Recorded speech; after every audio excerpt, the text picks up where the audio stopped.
Bonjour, je vous présente M. Jalal Samid, enseignant deuxième cycle à l'ICI qualifiant Msalla, l'Académie régionale Laayoune, Saqi al-Hamra. Aujourd'hui, je vous propose un exercice sur mouvement d'une particule chargée dans un champ magnétique uniforme et dans un champ électrostatique uniforme. Cet exercice concerne les étudiants de deuxième année baccalauréat sciences maths BIOF. Oui, alors premièrement, on va lire l'énoncé de l'exercice. Un faisceau d'électrons émis par une cathode pénètre par le point A de coordonnées xa égale à moins 0,2 m et ya égale à 0 avec une vitesse v0 égale à v0j, le vecteur, dans une région où règne un champ magnétique uniforme B, normal au plan OXY, où s'effectue le mouvement.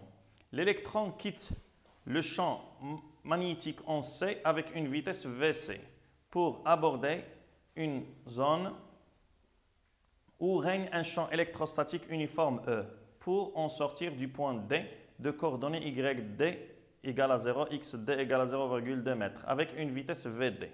Alors les données, on néglige l'effet du champ de pesanteur sur l'électron. Ça veut dire qu'on va négliger le poids de l'électron car leur masse elle est à peu près négligeable. L'électron c'est moins E, la charge de l'électron c'est moins E moins 1,6 moins 19. La vitesse initiale V0 c'est 10 à la puissance 7 mètres seconde moins 1. La masse de l'électron c'est M égale à 9,1 10 à la puissance moins 31. Les directions de V0 et celles de VC font l'angle pi sur 2 radian, repère de OIG orthonormé. Alors la figure c'est comme ça. Alors l'électron entre avec une vitesse V0. V0, ça c'est la vitesse V0 égale à V0J, ça c'est l'axe OY. Le champ magnétique dans cette zone, c'est le champ B. Il est dirigé vers l'intérieur, B. Oui, alors on va étudier premièrement le mouvement dans cette zone. Deuxièmement, on va étudier le mouvement de l'électron dans la deuxième zone où il règne un champ électrostatique E. Alors, étude du mouvement de l'électron dans le champ B. En appliquant la deuxième loi de Newton, montrer que le mouvement de l'électron est uniforme et que le mouvement de l'électron est circulaire. Alors, pour appliquer toujours la deuxième loi de Newton, on va faire le bilan des forces exercées sur l'électron. Alors, comme vous voyez l'électron ici soumis à une seule force, la force est appelée la force de Lorentz, car il existe ici un champ magnétique qui est B uniforme. Alors la force seulement, c'est la force de Lorentz. Alors, premièrement, bilan des forces. Bilan des forces. Alors, question 1.1. Bilan des forces. Alors, on appelle F force de Lorentz. O est appelée la force magnétique. On néglige le poids de l'électron. Alors, d'après la deuxième loi de Newton,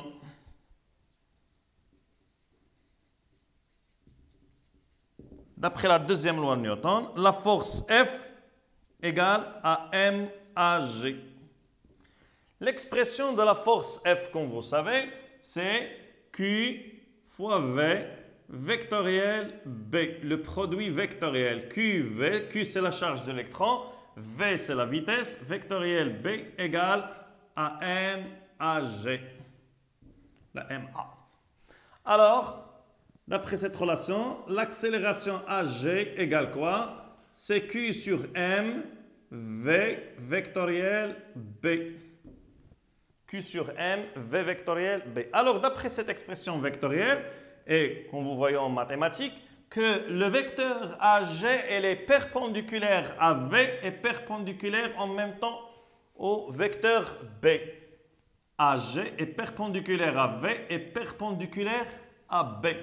AG est perpendiculaire à V. Ça veut dire que quoi? L'accélération elle est perpendiculaire à la vitesse V.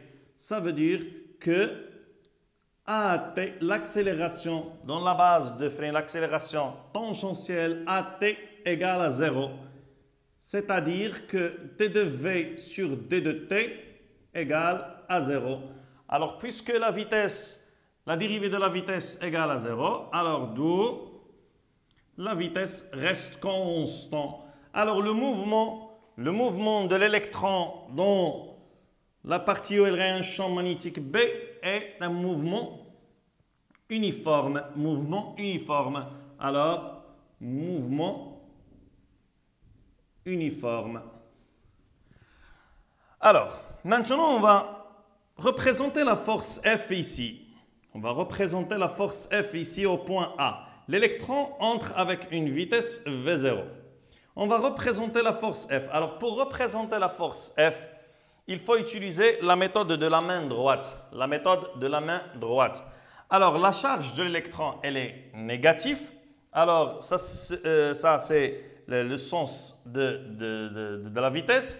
Ça, c'est le champ B, elle est dirigée vers l'intérieur. Mais puisque la charge des électrons, elle est négative, alors le sens de la force F est dans le sens du gauche vers la droite. Du gauche vers la droite. Alors, au point A, ça, c'est la force F. La force de Lorentz. À chaque point, elle est dirigée, la force F, elle est dirigée vers le centre. On dit qu'elle est centripète. Centripète. Alors, ça, c'est la force F. Alors, on met ici la base de freinée. Ça, c'est U. Et ça, c'est N. N, elle est perpendiculaire à U. Et U, elle est parallèle avec le vecteur V0. Alors, l'accélération AG égale à Q sur M V vectoriel B. Alors, puisque l'accélération AT égale à 0, alors l'accélération, elle est normale dans ce cas. Ça veut dire qu'elle est aussi l'accélération, elle est centripète. Alors, on a AG égale Q sur M fois V vectoriel B. Alors, AN, l'accélération, elle est centripète. AN, c'est la normale, c'est la valeur absolue de Q sur M fois V fois B fois sinus de l'angle entre V et B. L'angle entre V et B. Alors, ça, c'est la vitesse V0 et B, elle est dirigée vers l'intérieur. Alors, l'angle qui est entre V et B, c'est pi sur 2. Alors, pi sur 2, sinus de pi sur 2, c'est 1. Alors, AN, c'est combien? C'est V au carré sur ρ. ρ, c'est le rayon de courbure, égale la valeur absolue de Q, c'est E, puisque c'est un électron, la charge c'est moins E, alors la valeur absolue c'est E, sur M fois V fois B.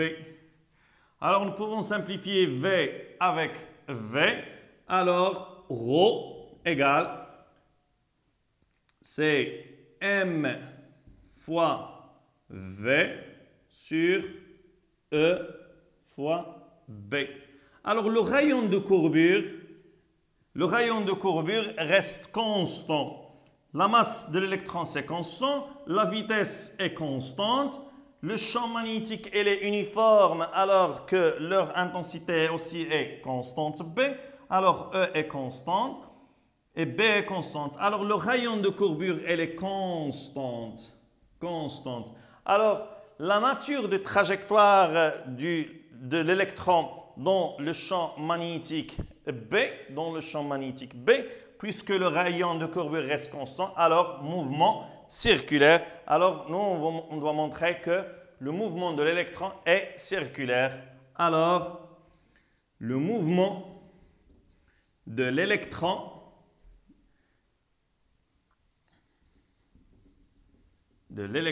est circulaire. Circulaire, uniforme aussi, ça veut dire que la vitesse reste constante. C'est même vitesse V0 qui entre à partir du point A, même vitesse au point C. c'est la même vitesse au cours de cette trajectoire. Alors la trajectoire est circulaire de rayon mv sur E fois B. La question 1.2. Donnez l'expression du rayon R du trajectoire de l'électron. Le rayon R. Alors la question 1.2.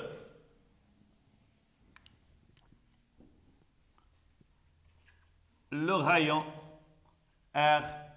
Alors le rayon R de la trajectoire, alors on a montré que le rayon de courbure reste constant. Alors le rayon de la trajectoire, c'est le rayon de la trajectoire R égale quoi? C'est le même rayon de courbure, c'est M fois V0, M fois V0 sur E fois B. Pourquoi V0? Car la vitesse reste constante au cours du mouvement de l'électron dans la partie où il règne un champ magnétique B. Alors, R, c'est M fois V0. Ça, c'est le rayon de la trajectoire de l'électron dans le champ magnétique B. La question 1.3, c'est de calculer la valeur de l'intensité de B. La valeur de B. Alors, le rayon de notre trajectoire, c'est combien? Alors, comme vous voyez ici, le rayon de la trajectoire, c'est OA.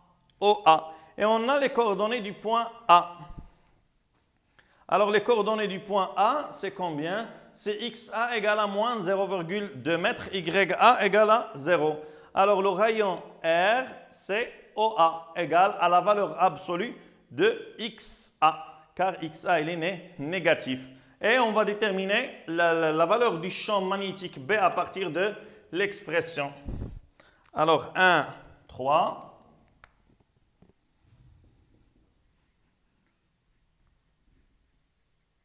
Le champ B.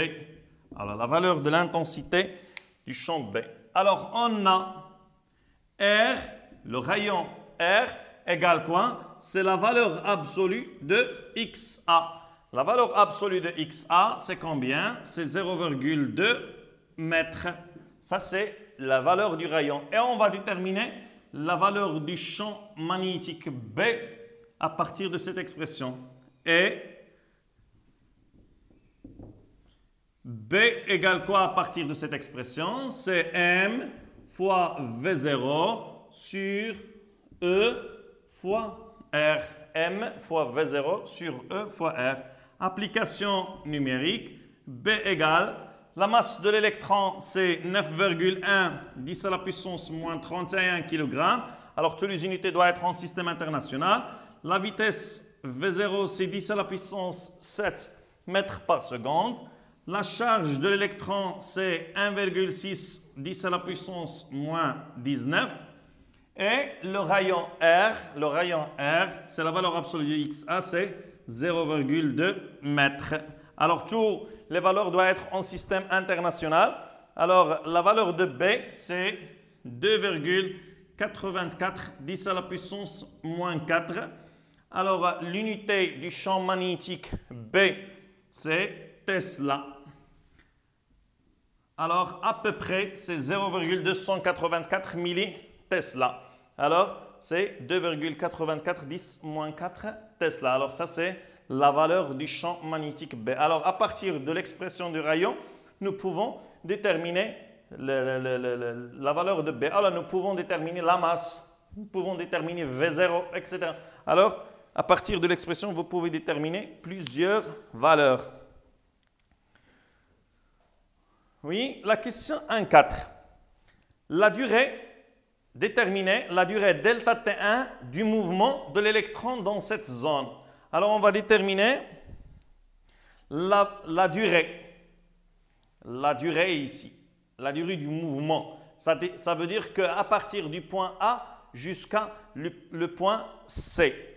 Alors, puisque le mouvement elle est uniforme, ça veut dire que la vitesse est constante du point A et jusqu'à le point C. Alors, nous pouvons utiliser la relation de la vitesse, c'est la distance parcourue sur la durée delta T. Alors, puisque le mouvement est circulaire, Alors la question 1.4 est circulaire uniforme. Alors question 1.4. La durée delta T1. On a le mouvement est circulaire uniforme. Le mouvement est circulaire uniforme. Alors, la vitesse V égale quoi? Alors, la vitesse V0, c'est quoi? C'est la longueur de l'arc AC sur la durée delta T1. La longueur de l'arc AC sur la durée delta T1. Alors, on va déterminer delta T1. C'est quoi delta T1? C'est AC, la longueur de l'arc, sur V0. La longueur de l'arc, c'est combien la longueur de cet arc? Alors, comme vous voyez, l'angle ici entre la droite OA et la droite OC, c'est l'angle pi sur 2, c'est 90 degrés, mais en rad, c'est pi sur 2. Et les données, les données ici. Alors, les directions de V0 et celles de VC vont à un angle de pi sur 2 radiens. Alors, ici, l'angle ici, c'est pi sur 2. Alors, la longueur de l'arc AC, c'est le rayon multiplié fois l'angle. Alors, AC égale quoi? C'est R fois l'angle pi sur 2 sur V0. Alors, l'angle doit être en rad. La relation entre l'abscisse curviligne et l'abscisse angulaire, c'est que la longueur de l'arc AC, c'est le rayon R fois θ, tel que l'angle θ, c'est pi sur 2. Alors, c'est R fois pi sur 2 sur V0. Alors, R, c'est toujours 0,2. Application numérique. Delta T1 fois pi sur 2 sur V0, c'est 10 à la puissance 7. Alors, nous pouvons utiliser votre calculatrice et vous trouvez la valeur de 3,14 10 à la puissance moins 8 secondes. Alors, la durée de l'électron entre le point A et le point C, c'est 3,14 10 à la puissance moins 8 secondes.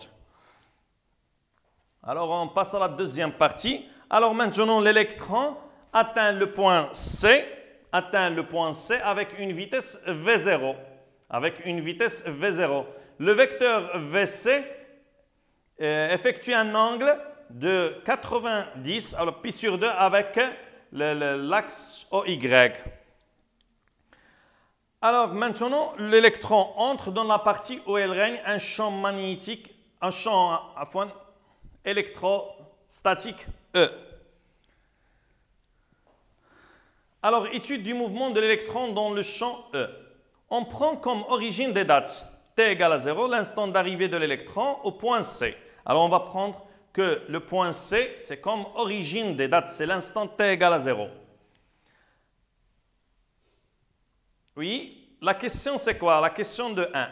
En appliquant la deuxième loi de Newton, c'est toujours la deuxième loi de Newton, établir les équations horaires x de t et y de t du mouvement de l'électron et déduire l'équation de la trajectoire dans le repère OIJ. Alors, on va appliquer la deuxième loi de Newton sur l'électron dans la partie où il règne un champ électrostatique E. Alors, puisque l'électron est soumis seulement à une force, la force ici est appelée la force électrostatique exercée sur l'électron. Alors, la force électrostatique, c'est la force F, ou la FE. Alors, la question de 1. Deuxième loi de Newton. Alors, premièrement, bilan des forces. Bilan des forces, c'est la force FE, force électrostatique. Alors, comme vous savez que FE égale combien? C'est Q fois E. Alors, la direction et le sens de F, c'est même direction de E. Et pour le sens, c'est le sens inverse. Pourquoi? Car Q, elle est négative. La charge Q, elle est négative. Cette charge Q, elle est négative. Alors, le sens de FE est dans le sens inverse de E. Alors, le sens de FE est dans ce sens. Alors, on va dessiner ici. Ça, c'est la vitesse VC.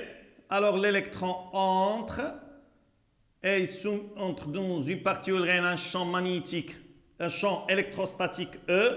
Alors, la force FE est dans le sens inverse, car la charge Q de l'électron, elle est négative. Alors, ça, c'est l'axe OY, ça, c'est l'axe des X. Alors, deuxième loi de Newton. Maintenant, on va appliquer la deuxième loi de Newton. Deuxième loi de Newton. Alors, la deuxième loi de Newton, c'est FE égale ma, ou AG, c'est l'accélération. Alors, FE, c'est quoi? C'est Q fois E égale ma. Alors, l'accélération A égale quoi? C'est Q sur M fois E. Alors, ça, c'est l'accélération, c'est Q sur M fois E égale moins E. La valeur de Q, c'est moins E. Alors, A, c'est moins E sur M fois E.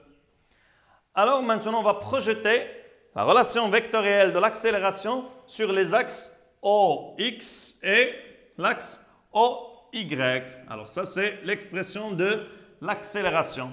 Alors, par projection sur OXY, la projection sur l'axe OXY. Alors, les coordonnées de l'accélération dans le repère OXY, ce sont AX et AY. Alors, A, les coordonnées, c'est AX, AY. Alors, on va projeter cette relation, moins E sur E fois E. La projection de E sur l'axe OX. Alors, comme vous voyez que E elle est perpendiculaire sur l'axe OX, alors c'est 0. La projection de E sur l'axe OY, alors c'est la même, alors car E elle est parallèle avec l'axe OY. Alors, c'est quoi? C'est moins E sur M fois E.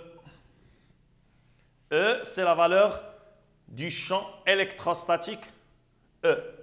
Alors, à partir de cette relation, nous pouvons déterminer les équations différentielles d de Vx sur d de t égale à 0 et d de Vy sur d de t égale moins E sur M fois E.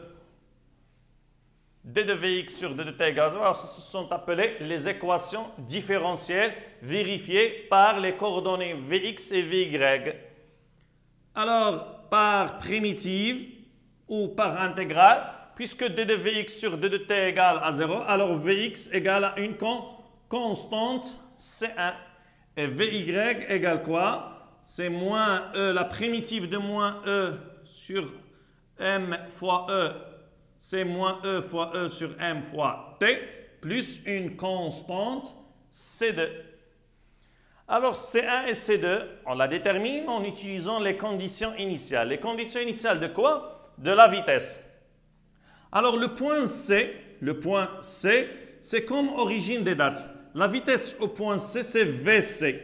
Et la vitesse VC, c'est la même vitesse V0. Pourquoi? Car le mouvement ici est un mouvement qui est uniforme. Mouvement uniforme. Ça veut dire que la vitesse reste constante. Alors,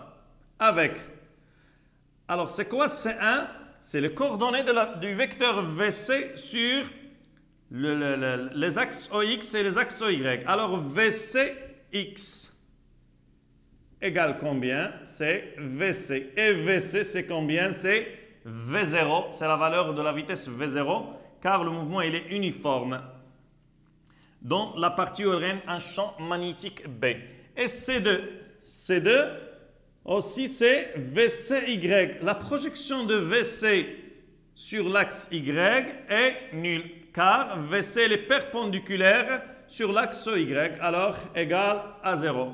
Alors la constante C1 et la constante C2 sont déterminées par les conditions initiales. Alors Vx égale à V0 et Vy égale à moins E sur M fois E fois T plus la constante C2, c'est 0. Alors ça, ce sont les équations horaires de vitesse. Les équations horaires de vitesse. Alors, nous, on vous demande les équations horaires du mouvement x de t, y de t. Vx, c'est d de x sur d de t, égale à v0. Vy, c'est d de y sur d de t, égale moins e fois e sur m fois t. Alors, même chose, la deuxième primitive.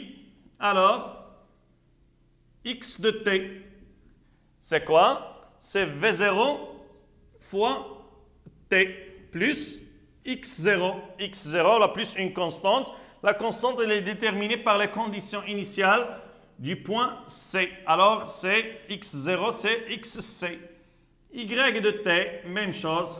La primitive de moins e sur m fois t, c'est moins e sur 2m fois t au carré plus y0. x0 et y0 sont déterminés par les conditions initiales du point C.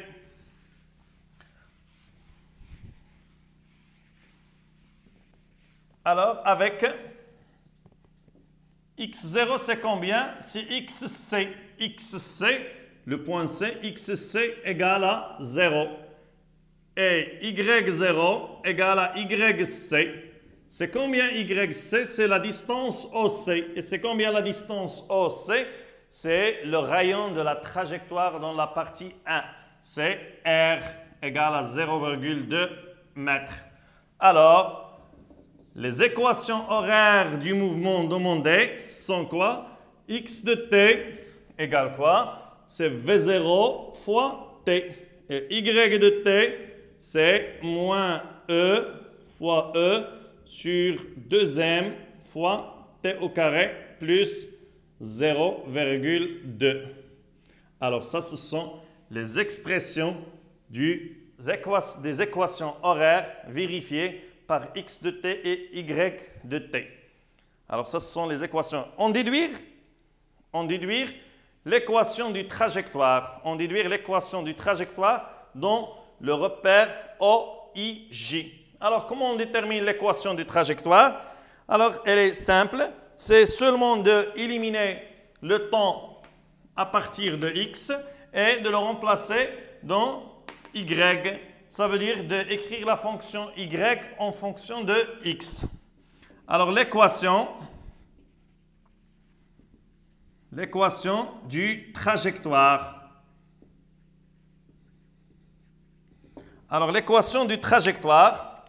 Alors, on a x égale à v0 fois t. Ça veut dire que t égale combien à partir de cette relation? C'est x sur v0. On remplace dans y de t. Alors, on va remplacer ici dans y de t. Alors, devient quoi? Y de x. Y de x. Moins e fois e sur 2m fois quoi? X sur V0. On va remplacer t par x sur V0. C'est x sur V0 au carré plus 0,2. Alors ça, c'est l'équation du trajectoire. Alors comme vous voyez, polynôme de deuxième degré. Alors la trajectoire de l'électron dans la partie où il règne un champ électrique, c'est la trajectoire est parabolique. La trajectoire est parabolique. Alors, la deuxième question de 2. Calculer la valeur de l'intensité E. Alors, comment on va déterminer la valeur de l'intensité E? Alors, l'électron, comme on a vu dans l'énoncé, l'électron sort du point D. L'électron va sortir du point D. Alors, les caractéristiques du point D, ce sont XD égale à 0,2 et YD égale à 0. Alors, à partir des coordonnées du point D, nous pouvons déterminer la valeur de l'intensité du E.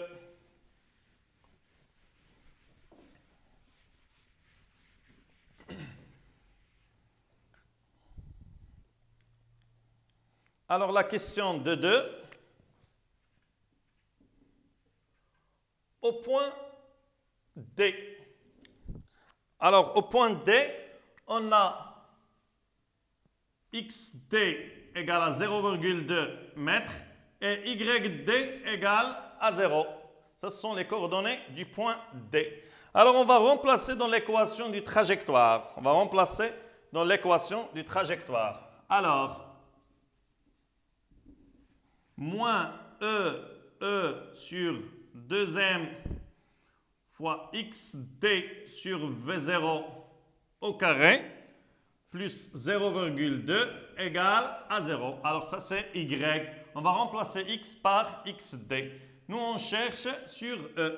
Alors E fois E XD au carré sur V0 2m fois V0 au carré égale à 0,2. Alors la valeur de E égale quoi? C'est 2m V0 au carré fois 0,2 sur E fois XD au carré. Alors la valeur de E égale de application numérique. M c'est 9,1 10 à la puissance moins 31. V0 10 à la puissance 7 au carré fois 0,2. Sur E, la charge de l'électron, elle est donnée, c'est 1,6 10 à la puissance moins 19.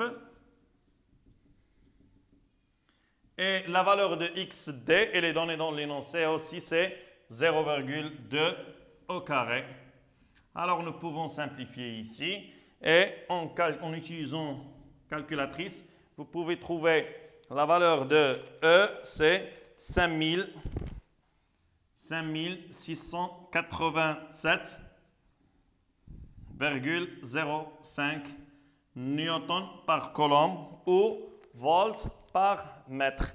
Alors ça c'est la valeur de l'intensité du champ E. Alors à partir du coordonnées du point D et en utilisant l'équation du trajectoire, vous pouvez déterminer la valeur de l'intensité du E, du champ électrostatique E. La dernière question de 3, déterminer la valeur delta T2 du mouvement de l'électron dans cette zone.